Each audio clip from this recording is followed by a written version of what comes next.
আল্লাহর রসুল চোখে দেখা এসা বলছেন, চোখে দেখা।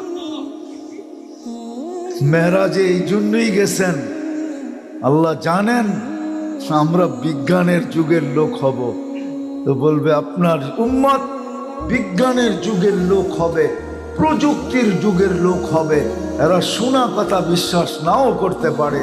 আসেন বন্ধু, নিজের চোখে দেখা যান, তারপরে উম্মতকে বলেন।